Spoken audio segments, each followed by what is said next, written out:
नमस्कार.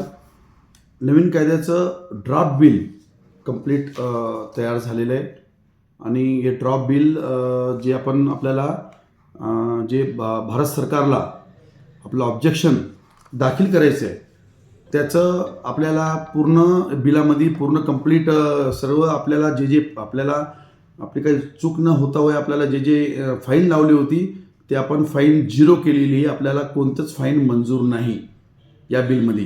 आपण हे बिल जे तयार केलेले पूर्ण बिल आपण आपल्याला ग्रुपवर मी सर्व पूर्ण ग्रुपवर महाराष्ट्राच्या पूर्ण ग्रुपवर टाकलेले आहे कंप्लीट.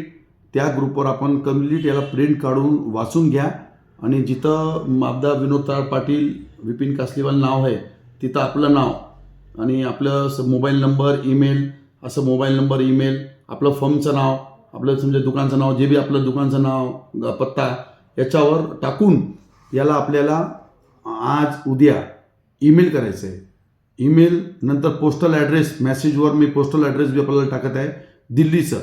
त्यांना आपल्याला कोरियर नाहीतर आपल्या रजिस्ट्री पोस्ट याच्याहून थप्पा 9, 8, 9, 10, 11 हे 3-4 दिवसामध्ये त्याच्यावर ते पाहिजे नंतर मग ते एक्सेप्ट करणार नाही. तर आपल्याला ईमेल पोस्टहून वाट लावायचं आहे ते पोस्टचं आणि नंतर हेच कॉपी आपल्याला माबदाला बी आपल्याला ईमेल करायची आहे. म्हणजे किती दुकानदार महाराष्ट्रातले ईमेल केले याची पूर्ण फाईल तयार होईल. आपल्याला दिल्ली दरबार जेव्हा जाणार आपण समजा तिथं काही चूक झाली तिथं काही ईमेल नाही पोचलं त्याने काही त्यांचे काही प्रॉब्लेम झाले तर आपल्याजवळ पूर्ण महाराष्ट्राची डिटेल पाहिजे की ज्या ज्या लोकांनी ईमेल केले त्यामुळे आपल्याला माबदाला बी ईमेल करायचं आहे. अशी माबदा परिवारतर्फे विनोद तराळ पाटील आमचे अध्यक्ष आमचे पूर्ण कार्यकारी मंडळ जिल्हाध्यक्ष तालुका अध्यक्ष सर्व सभासद व ऑल इंडियाचे ॲग्रो इनपुटचे अध्यक्ष मनमोहनजी कलंत्री यांच्यातर्फे आपल्याला नम्र विनंती करतो की आपले जवळचे दुकानदारला आपले आजूबाजूचे दुकानदारला आपले तालुक्याचे दुकानदारला सर्व लोकाला हे माहिती द्या.